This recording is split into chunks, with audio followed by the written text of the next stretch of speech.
അപ്പൊ അതേ നമ്മൾ ഇന്ന് ഉണ്ടാക്കാൻ പോകുന്നത് ഒരു മത്തങ്ങ കറിയാണ് കേട്ടോ. സിമ്പിൾ ആയിട്ടൊരു മത്തങ്ങ കറി. അപ്പൊ നമുക്ക് ഇതെങ്ങനെ ഉണ്ടാക്കണമെന്ന് നോക്കാം. എനിക്ക് ഈ തേങ്ങ അരച്ചിടുന്നതിനോടൊന്നും വലിയ താല്പര്യമില്ല കേട്ടോ. കറികളിൽ അധികം തേങ്ങ അരയ്ക്കാറുമില്ല. ഞാൻ തേങ്ങ അരച്ച കറികളിൽ അധികം തേങ്ങ അരയ്ക്കാറുമില്ല. വളരെ കുറച്ച് അരയ്ക്കാറുള്ളൂ. ഇപ്പൊ മെയിൻ ആണെങ്കിൽ പോലും വളരെ കുറച്ച്, വെറുതെ ഒരു ടേസ്റ്റിന് മാത്രമേ ഞാൻ അരച്ചിടാറുള്ളൂ. ഈ സിമ്പിൾ ആയിട്ടൊരു മത്തങ്ങ കറി നമുക്ക് എങ്ങനെയാ വെക്കണേ നോക്കാം. അതിന് കുറച്ച് ഉള്ളിയും വെളുത്തുള്ളിയും ഞാനിവിടെ എടുത്ത് വെച്ചിട്ടുണ്ട് കേട്ടോ. അത് പൊളിച്ചെടുക്കാം. ചുവന്ന മുളകാണ് ഇടുന്നത്. പച്ചമുളക് കൊണ്ട് അതിന്റെ ആവശ്യമില്ല. കടുക് താളിക്കാൻ നേരം നമ്മള് ചുവന്ന മുളക് ഇടും, പിന്നെ മുളക് പൊടി ഇടും. അപ്പം പച്ചമുളക് ഇട്ടില്ലെങ്കിലും കുഴപ്പമൊന്നുമില്ല. അപ്പൊ നമുക്ക് ഈ മത്തങ്ങയൊക്കെ ഒന്ന് ചെത്തി ക്ലീൻ ചെയ്തെടുക്കാമേ.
നമുക്ക് ചട്ടി അടുപ്പത്ത് വെച്ച് തീ കത്തിച്ചു കൊടുക്കാമേ.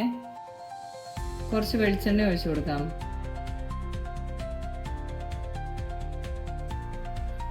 കറിവേപ്പില ഇട്ട് കൊടുക്കാം.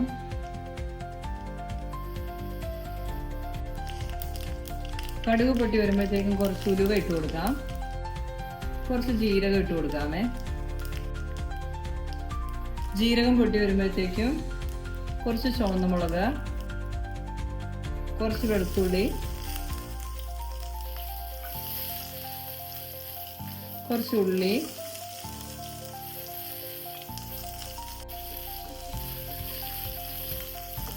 ഉള്ളിയൊക്കെ നന്നായി വഴണ്ടി വരുമ്പോൾ കുറച്ച് മഞ്ഞൾപ്പൊടി ഇട്ട് കൊടുക്കാം. 1 സ്പൂൺ മുളക് പൊടി ഇട്ട് കൊടുക്കാം.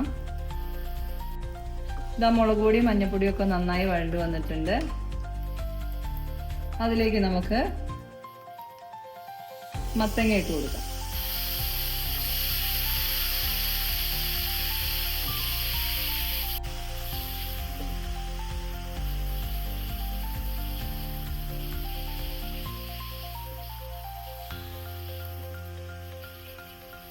വെള്ളവും ഒഴിച്ചു കൊടുക്കാം.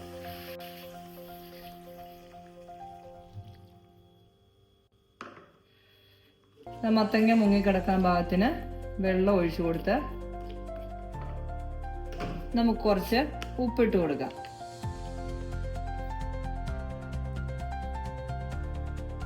ഒന്നര സ്പൂൺ ഉപ്പിട്ട് കൊടുക്കാമേ. ഇത് നമുക്ക് മൂടി വെച്ച് വേവിക്കാനായിട്ട് വെക്കാം. ഇതൊന്ന് നല്ലവണ്ണം തിളച്ച് വരട്ടെ. തീ കൂട്ടി വെച്ച് കൊടുക്കാം.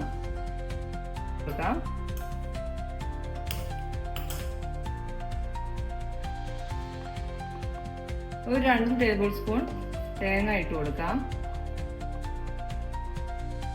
ഇതൊന്ന് വറുത്തെടുക്കണം. മത്തങ്ങ വെന്ത് കഴിയുമ്പോൾ അതിലിട്ട് കൊടുക്കാനാണ്. തേങ്ങ അരയ്ക്കുന്നില്ല, അതുകൊണ്ടാണ്. നല്ലവണ്ണം ഫ്രൈ ചെയ്തെടുക്കാം. അപ്പോൾ ദേ നമ്മുടെ കറി നല്ലവണ്ണം തിളച്ചു വന്നിട്ടുണ്ട്. അപ്പം നമുക്ക് തീ ഒന്ന് കുറച്ച് വെച്ച് കൊടുക്കാം.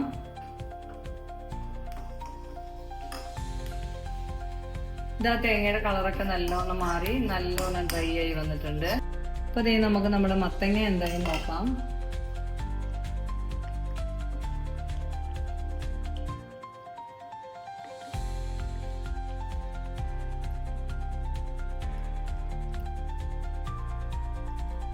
നല്ല മൂത്ത മത്തങ്ങയാണെങ്കിൽ നമ്മൾ കറി വെച്ച് കഴിയുമ്പോൾ നല്ല മധുരമായിരിക്കും കേട്ടോ. ചെറുതായിട്ട് വെന്ത് വന്നിട്ടുണ്ട്. കുറച്ചുകൂടി ഒന്ന് വേവട്ടെ, നല്ലവണ്ണം ഉടഞ്ഞു വരാനുള്ളതാണ്.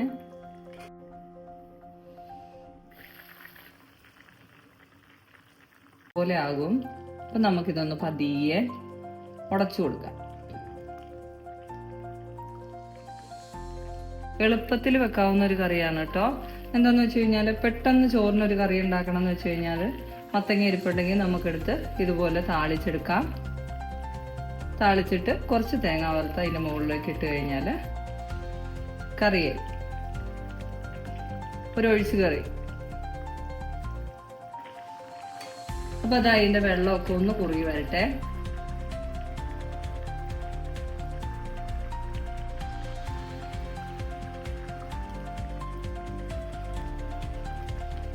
ഇതൊന്ന് കുറുകി വരുമ്പോഴത്തേക്കും പാകമാവും കേട്ടോ, തണുത്ത് വരുമ്പോഴത്തേക്കും.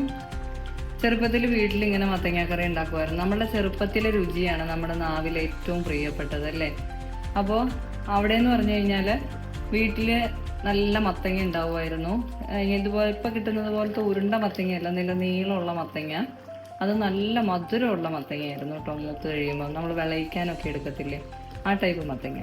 അപ്പോൾ അത് ഇങ്ങനെ ഇതുപോലെ കറി വെച്ചിട്ട് നമ്മൾ ചോറിലൊക്കെ ഒഴിച്ച് കൂട്ടും. അപ്പോൾ നല്ല ടേസ്റ്റാണ് അതിന്. അപ്പോൾ ഇതിന് അത്രയും മധുരമൊന്നും ഉണ്ടാവത്തില്ല. അപ്പോൾ നമ്മൾ അതിലേക്ക് ലേശം പഞ്ചസാര ഇട്ട് കൊടുത്തു കഴിഞ്ഞാൽ ചെറിയൊരു മധുരം, അത്രയും മതി. നല്ല കറിയാണ് കേട്ടോ. നല്ല ടേസ്റ്റാണ്. ഉപ്പൊക്കെ പാകത്തിനാണ്. അപ്പം നമുക്കിതിന് തീ നിർത്തി കൊടുത്ത് അതിലേക്ക് വറുത്ത് വെച്ചിരിക്കുന്ന തേങ്ങ ഇട്ട് കൊടുക്കാം.